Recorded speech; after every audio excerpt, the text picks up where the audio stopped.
1967. Last time I ever saw him, had dinner with him and Dave Mustaine. They were there. I was with Dave Mustaine and ran into Willie Nelson and ended up having dinner with him, and he was like already 80. And I'm just digressing. You actually go to Twitter. We actually sent a photo out of that. He's a real character behind the scenes. Oh, boy. He really liked the film Endgame. That's why he came to see it. Tell you, back in 2007, I was sitting there, and I go and I hear Willie Nelson's here. Willie Nelson's here in the packed crowd. Like, it was only 300 in the theater. It was, that's a theater of 300. I was going to sign DVDs at the end. All of a sudden, he just walks around the corner in the counter and just grabs my hand and goes, "I really like your movie." And I go, "Well, here's my phone number. I'd like to get you on something." He goes, "Okay." And about 6 months later, called me up. Pretty crazy. I'm not name dropping. It's just you like hear Willie Nelson. You go, "Oh, I've been friends with him." His wife's a big Democrat. I think like his fifth wife. She's a nice lady. But, man, Willie Nelson gives you a call and wants you to come play chess with him. He invited me to go to Hawaii with him and Woody Harrelson literally for a week one time on the private jet. I didn't have time. I said, "Willie, I just don't have time." He goes, "We're going to have fun, play dominoes, and smoke the vape." And I'm not really a pot smoker, but, when you're with Willie, you smoke pot so you can't walk. And that's the only problem about it. I can tell. I'm going to stop right there. I'm going to stop at that story. Okay, I can't tell it. There's too many good ones. There's too many good ones about hanging out with Jesse Ventura and Willie Nelson, too. That's a really good story. Hung out with those two together a few times. I didn't mean to digress off into Hollywood. I don't care about Hollywood. But if I like an artist, like a musician or a painter or an architect or a writer or a researcher, I love them. But who I really love are people that have courage. That's why I love Donald Trump, despite the fact I disagree with some of the things he's done. The whole power structure is after him and lying about him and saying he hates Mexicans because they took it out of context where he goes, "This judge is a Mexican. I admire him that he's a nationalist and cares about his country and his people, but he's not an American." And they said, "Oh, because he's not what, Anglo?" No, that's not what he said. The judge is in two La Raza groups, and his group boycotts Trump.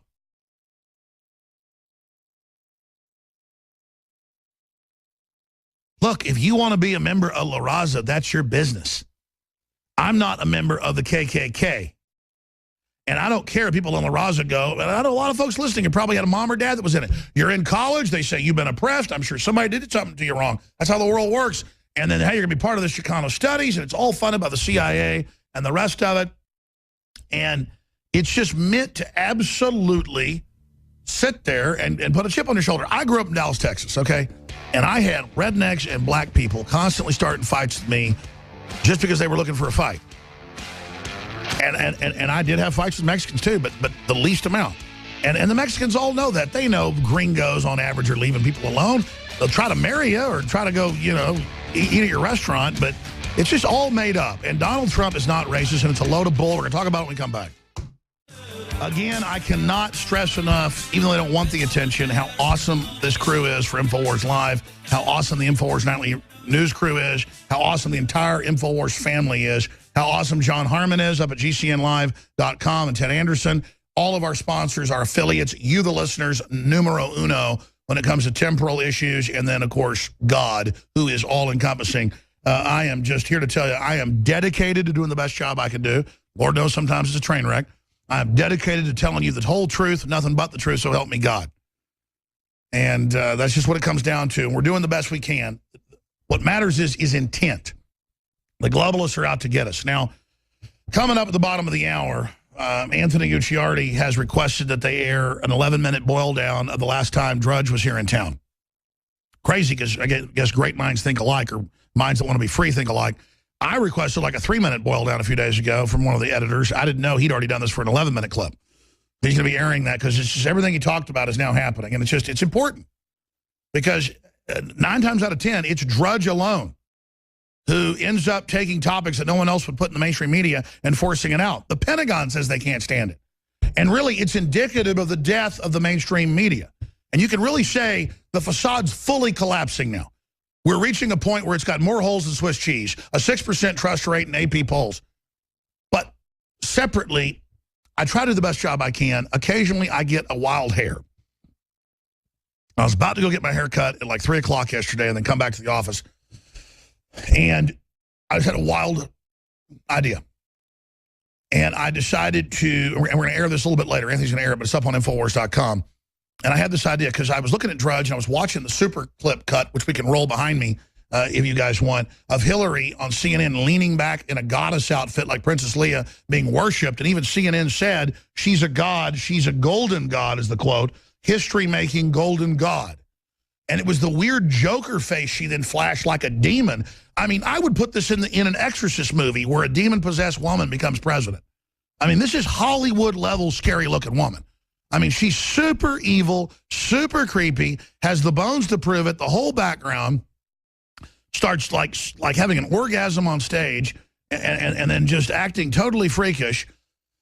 And since I attacked this yesterday, not even the leftist groups have attacked me back. They normally do because they know it's frickin' cult level. I mean, this is out of control. So here's just a short excerpt of it.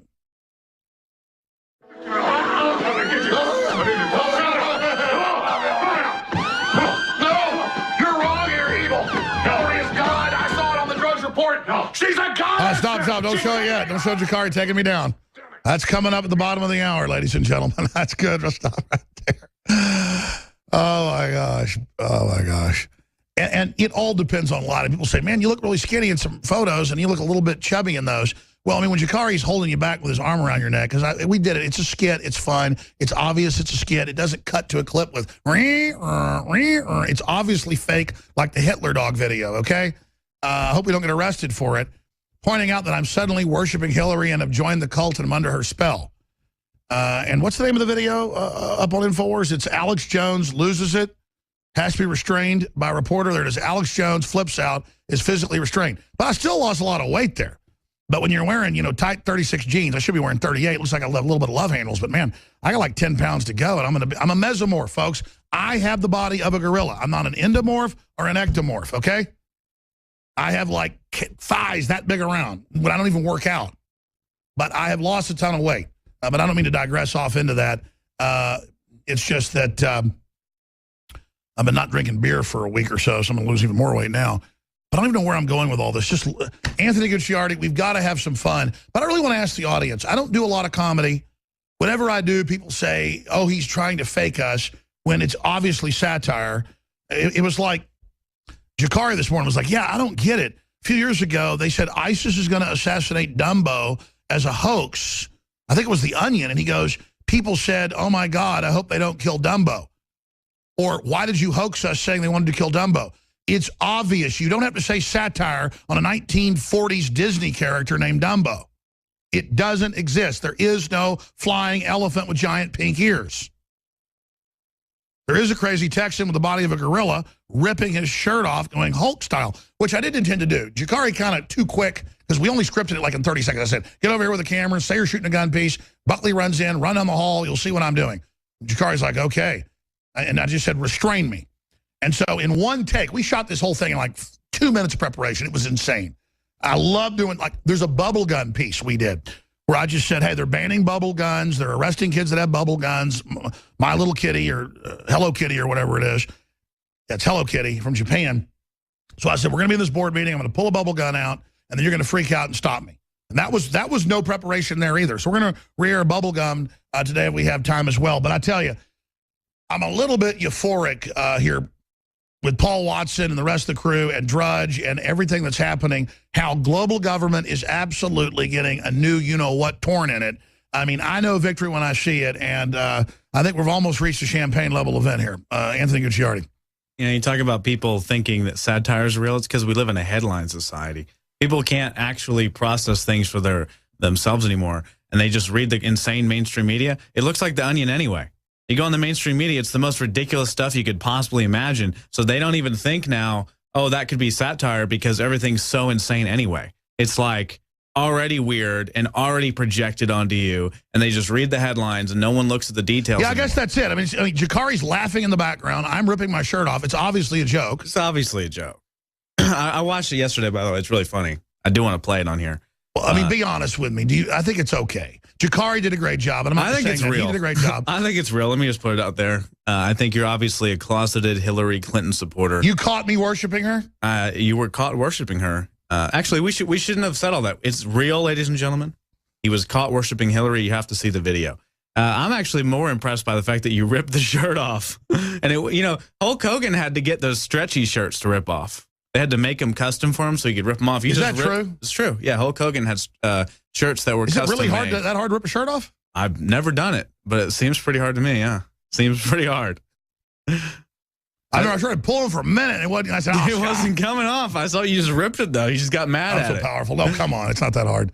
I don't know. We'll have to try it. Well, they actually are thick quality shirts, and it was a little bit harder than some of the other shirts. We saved the shirt, too. Ripped off in video. We saved that shirt. I am ripping off Hulk Hogan, and I'm ripping off, who am I ripping off right now? Ladies and gentlemen, folks, we've got coming up.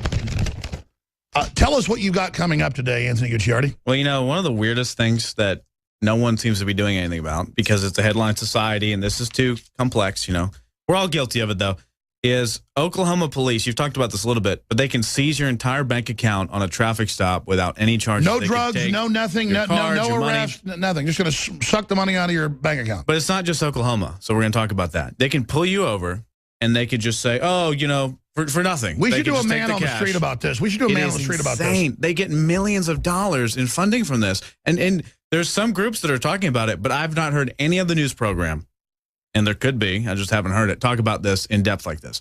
They are taking money from people for doing nothing wrong. And what's sad is, and what I want to talk about, is I like the police. I think, I was looking at the other day, there was a car accident. No, that's how they demonize the police, is selling them on evil, unconstitutional garbage, which then they carry out, destroying their own name. Yeah, a small percentage of the bad apples are going to do this, and then it makes it look really bad. But then they say, oh, it's okay for your funding. It's okay. These people are probably drug dealers anyway. Just take their money. It goes to help the kids. You talk about discrimination. Let's face it.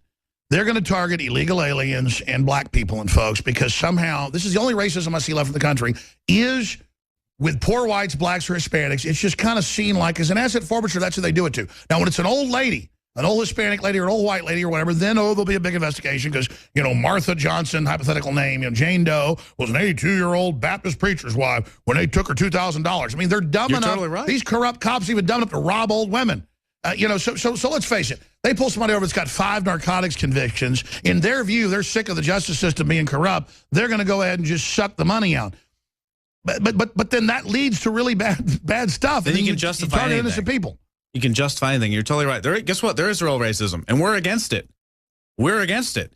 There is real racism, and that's a justification route, though. Because, you can take the guy with the priors and take his cash, but what are you going to do? I'll tell you what's racism. I was at Big Bend and watched Hispanic officers who were not like, the normal tough cop officers that you see, whether it be white, Hispanic, whatever. They were like little communist guys, and the things they were saying were right out of university, and they were just arresting white people and leaving the Hispanics alone for drinking. And I guess in their mind, we're gonna do it back to you now. No, how about we just don't act like this? I've had Mexican police shake me down for money because I'm a gringo. But you know what? They do it to Mexicans too. It's wrong no matter who you do it to. We all need to go back to kindergarten. I mean, I'm the type of guy, if I was ordered as a cop to arrest people drinking beer, I would absolutely arrest one white guy and one Hispanic guy. I wouldn't just sit there and only take the white people to jail or give them tickets. It's sickening, man. It's sickening. I mean, I would be sick if I was a white police officer and pulled over a black family and then sucked the money out of their credit card. What the hell is this? Think about that. You really think about what they do, too. It's like something, the numbers here, it's like $47 million or something. And this just started a year ago. Yeah. This is, and it's not just Oklahoma. Imagine a poor family that's in the car with kids screaming, crying, and you're like, I'm going to have to take that. I'm going to have to take that credit card. What they say is, well, where'd you get this $1,000? Or what's you doing with this? I'm going to go ahead and just, usually they find a bunch of cash and they say we think it's drug related. Yep. I'm going to skip this break. I just have to do it right now. Anthony, do you want to just go ahead and play the insane piece now? Yeah, let's play the insane piece. I like it. So, ladies and gentlemen, this is real. This is the real deal. This was captured footage from yesterday. I heard the screams from over on the other side of the building. This is what Alex actually was found to do. I was scared. Buckley described it as the mad scientist who's gone to the fifth dimension from Buckaroo Banzai when he kind of runs away screaming crazy. And I said, Buckley, you're so smart. In fact, we should come back with for the next segment with the Buckaroo Banzai intro. We have that in there because I was trying to actually imitate